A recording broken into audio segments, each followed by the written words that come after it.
Once, back when we were little, we all learned that Asia is the largest and most populated continent in the world, and that within Asia was also the most populous country on the planet, China. However, this is no longer the case. India overtakes China to become the most populous country. Indeed, what was long predicted has finally happened. India has overtaken China in population. According to estimates, in July 2023, India already outnumbers China by a mere 3 million people, but this gap will increase over time. To give you an idea, experts estimate that China's population will fall steadily to 800 million by the end of the century. Meanwhile, India will reach 1.7 billion by 2060 and will end the century with about 1.5 billion inhabitants. In other words, by the end of the 21st century, India's population will be practically double that of China. So what does this mean? For China, it's a challenge. For example, by 2050, there will be 700 million workers in China, 200 million fewer than in 2011. And these 700 million will also have to face the costs of having 500 million Chinese over the age of 60. That's 300 million more than there are today. And not only that, China also risks losing one of its greatest strengths: cheap labor. Even so, we are not going to talk to you about China. Today, we're going to talk to you about the new demographic champion that India has become.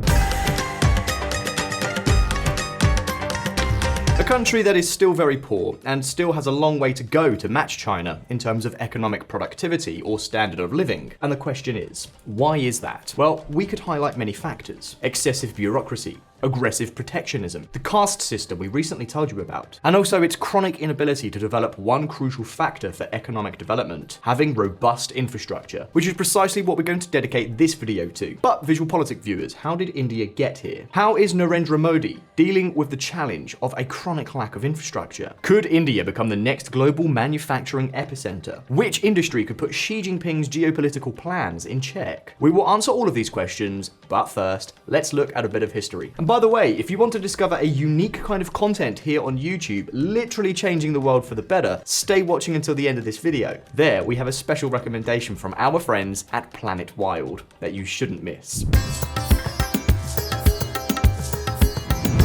The Indian political dynasty. Let's start with a question that may catch you off guard. What do you know about the history of India? Surely many of you know some facts about Mahatma Gandhi and his commitment to non-violent protest. And I'm sure most of you know that the country was a former British colony. But anything else? Most probably not much more. Typically, India is only highlighted for its huge population. Yet this giant is much more than that, and its history is crucial for understanding today's India.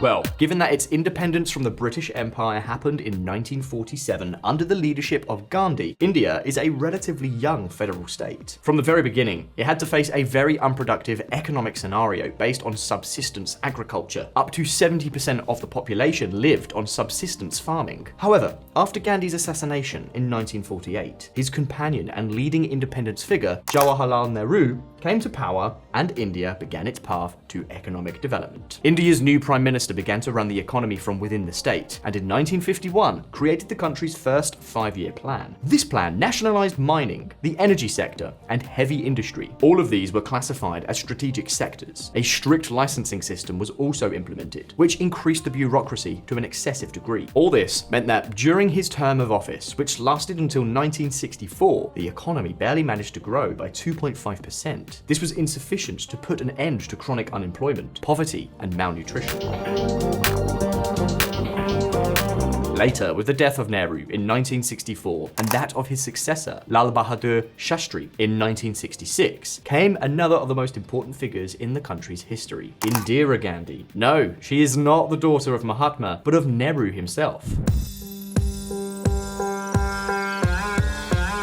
Indira Gandhi ruled from 1966 to 1984, almost uninterrupted, except for the 3 years between 1977 and 1980. During the rest of the time, she was lady and master of the country. So what did she do during her 2 terms in office? Well, basically, she continued with her father's economic plans. She nationalized the banking system, the coal mines, and the oil companies, among others. Even so, in spite of all this, surely the main milestone of the Indian Prime Minister was the eradication, almost completely, poverty, of hunger through the well-known Green Revolution. And what did this revolution consist of? Essentially, the introduction of crops with much higher yields, such as dwarf rice, the widespread use of fertilizers and pesticides, and the improvement of irrigation systems. However, in October 1984, 4 months after a clash between the state and Sikh separatists, she was killed by some of her bodyguards, who professed the same religion. But VisualPolitik viewers, if you thought that political dynasties were only a Kennedy thing, you're wrong. Do you know who took the reins of the country after Indira Gandhi's assassination? That's right,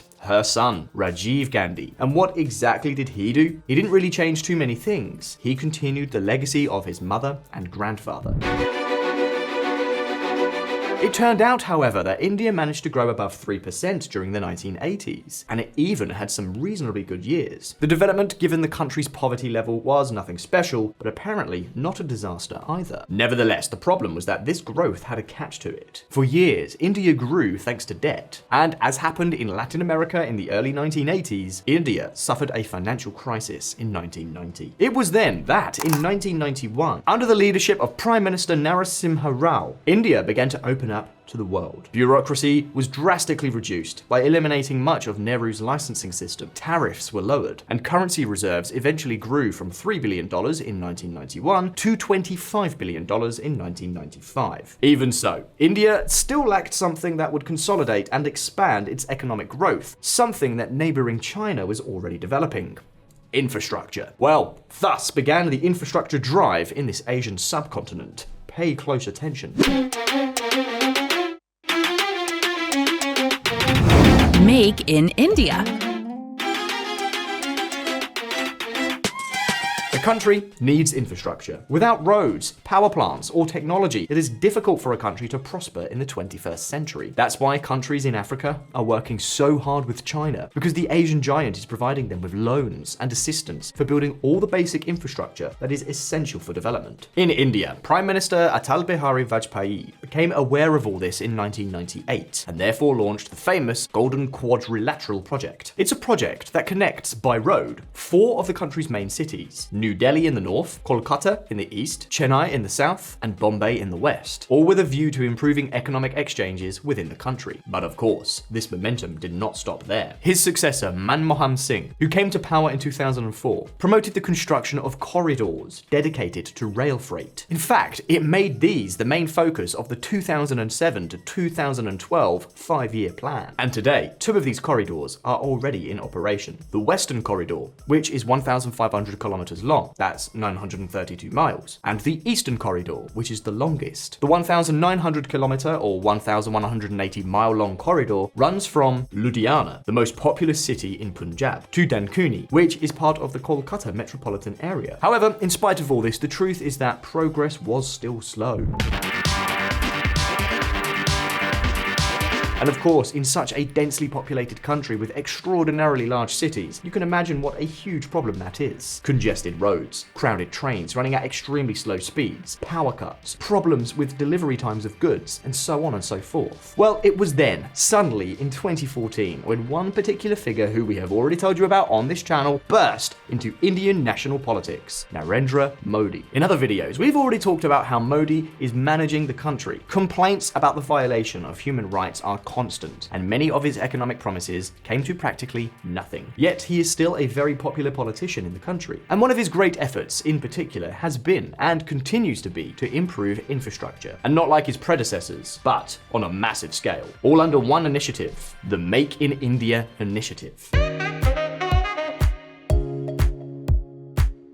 Launched in 2014 by Modi himself, the Make in India initiative aims to make India the most important manufacturing hub in the world, even above China. The aim is to increase the presence of the manufacturing sector from the current 17% to more than 25%. Along the way, they hope to create 100 million jobs in this sector. To this end, the Indian government has focused on building better infrastructure that is capable of attracting more investment and encouraging innovation in 25 specific sectors, including energy, chemicals, electronics, and the automotive industry. For the time being, the initiative seems to be paying off, as from FY 2012 to 13 to 2020 to 21, the main year of the COVID pandemic, foreign direct investment went from about $34 billion to touch $82 billion.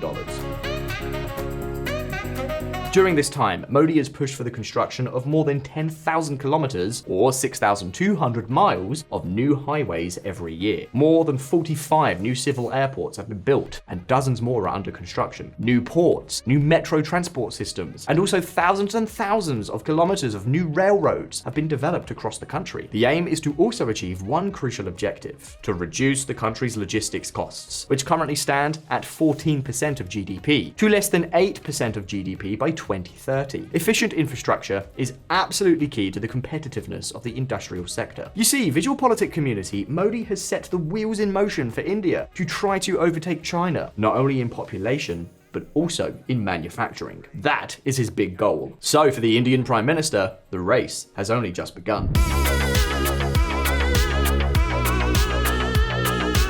In fact, the 2023 budget dedicated to infrastructure construction has grown by 33% over the previous year to 3.3% of GDP, or $122 billion.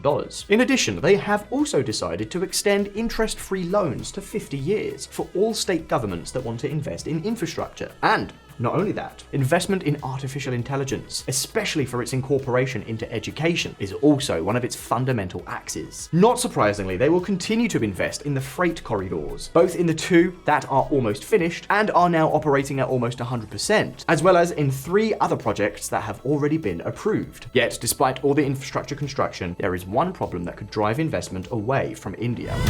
Analysis. Dark summer nights. India faces high risks of power cuts after years of coal, hydropower neglect. We are, of course, talking about electricity supply. India has been having power cuts for at least 3 years now, mostly at night, due to the shortage of coal and the country's poor and outdated infrastructure. As you can imagine, this is a fundamental problem for the entire industrial sector. To solve this problem, India plans to build 26 coal-fired power plants over the next 10 years. Yes, that's what I said. Coal. Be that as it may, it will most likely take decades for India to catch up with China as the world's leading manufacturer-producer, if it ever does. Of course, this does mean that India will not become as crucial an economic player as China is today. There is even one industry that, if developed in India, could disrupt many of Beijing's geopolitical plans. Check it out. The geopolitics of the semiconductor. Here's a question for you hackers. What electronic component does a cell phone, a car, or even a guided missile need in order to work? I'm sure some of you won't know, but it's something we have already talked about on our sister channel, Visual Economic. If you still haven't checked it out, I'll leave you the link in the description. We are, of course, talking about semiconductors. And do you know which country has all the potential to become a semiconductor production hotspot? You guessed it. India. You see, Modi does not intend to create and boost companies from scratch in India, but rather to attract large firms to the country. And that's not crazy either. Think about it. They have 4 advantages: a domestic market, extensive English proficiency, a relatively cheap labor force, and one of the largest pools of science, technology, engineering, and mathematics graduates. For all these reasons, it is not surprising that we are already encountering news stories like these. ISMC Digital to invest $3 billion in chip-making unit in Karnataka. Foxconn and Vedanta to build $19 billion India chip factory. And it is precisely this that is one of China's greatest fears. But the question is, why? Well, as you know, India and China are not exactly the world's best friends. They have conflicting territorial claims, and both countries aspire to become the leading regional power in Asia. For example, China has been expanding its power in the South China Sea, and even more worrying for India, in other Asian countries such as Pakistan and Sri Lanka. But for its part, India has also been doing something similar, playing on its geostrategic position in the Andaman Islands, and strengthening ties with countries such as Oman, the Seychelles, and Indonesia, crucial locations that could eventually be used to cut off the supply of crude oil coming to China by sea from the Persian Gulf. We're talking about a budding struggle that has inevitably brought India ever closer to the United States. Biden makes trade-offs and Modi steps out of his comfort zone during elaborate state visit at White House. But take note. This approach is not only in Modi's own interest, but also in the interest of the Biden administration.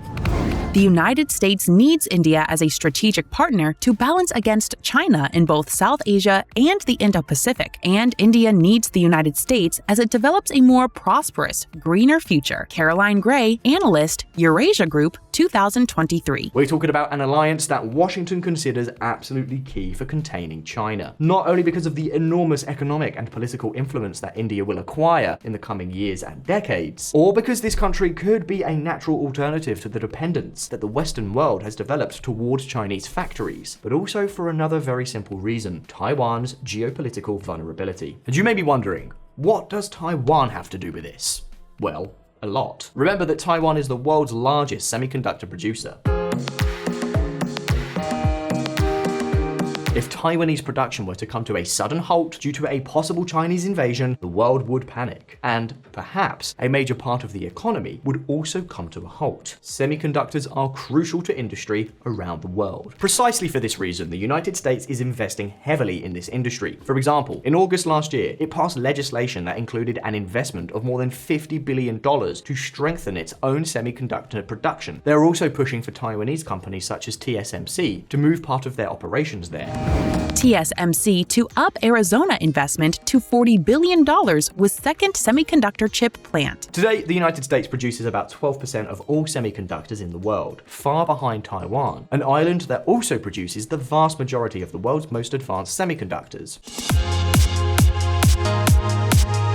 Well, if, as intended, chip production in countries such as the United States, Japan, and India, as well as South Korea, were to increase, China would lose an important strategic asset. Its potential ability to threaten Western economies with the invasion of Taiwan would be greatly reduced.